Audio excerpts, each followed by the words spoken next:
Hello! It's still Friday, July 3rd, 2020, and this is what's going to be my part 2 of my hummingbird feeder solution because it was leaking all the time on our concrete, and hubby did not like that. So you always have to keep feeding what you start feeding. I don't like the gap in between this, but not going to be OCD about it because I already taped this together so I wouldn't see that gap. So we'll just not pay attention to the gaps because that's not what matters. Okay, so it turns out it's kind of better that I had a problem with the first one because this one's even more sturdy because I used electrical tape instead of twisters, and guess what? It's a lot faster and easier. So, what I did was I put them all together, kind of clumped up there, but I still used one. Oh, sorry, this is Sharon from Connection of Lives and Interests in South Carolina. All right, carrying on. So I still put one inside this hooky thing that you use for the fencing. This one doesn't have a fence thing. You kind of do every other one. And this one is holding one of my planter / hummingbird feeder holders. And I used electrical tape. I did it that way, and I actually did it around the fence to support it. So before I put it all up there, you gotta know, I had to test it. And it did hold it without bending when I had it over here on my work table. I have a flower coming up. I forget what it is, and I can't read the writing anymore. So, y'all that know about flowers know what it is. So the mysteries to me, but not to all of you. And this is my workstation for my gardening. And I planted 3, but got 1. Hey, I'll take it. Okay, so here we are with the hummingbird feeder. And we're putting it up on the thing.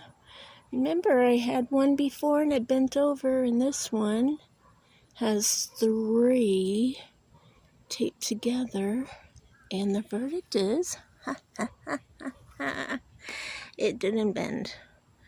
If you saw it bend, I'm sorry. I did not see it bend, and if it did bend, I guess we could test that.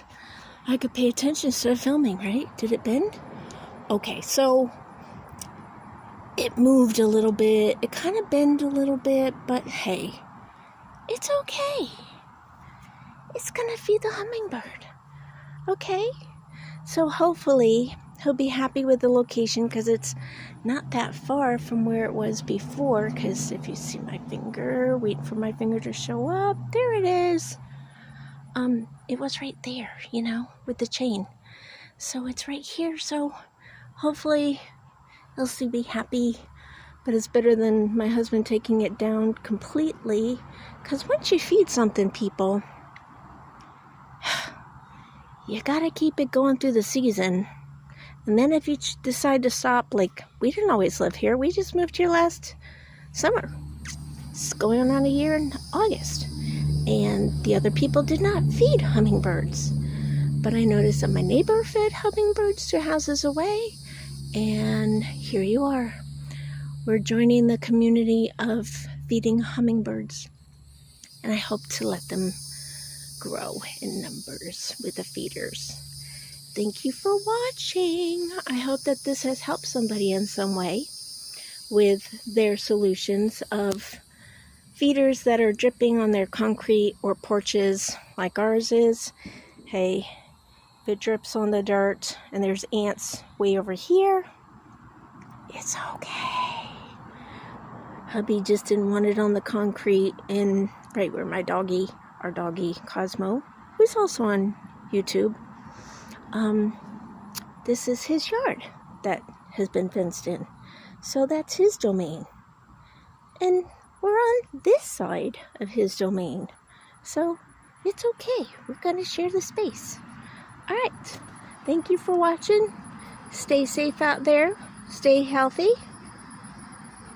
And thank you for joining Connection of Lives and Interests. This is Sharon in South Carolina, signing off. And by the way, I ended up having to do it outside in the heat, putting this together because I needed to be able to put it on the fence to make sure I could work it right. All right. So I'm hot and now I don't have to take care of all of my wonderful plants, which I have more exciting news to share with you all. I feel like I won the lottery today, but that's for another time. Again, this is Sharon in South Carolina signing off. Happy hummingbird watching. Later.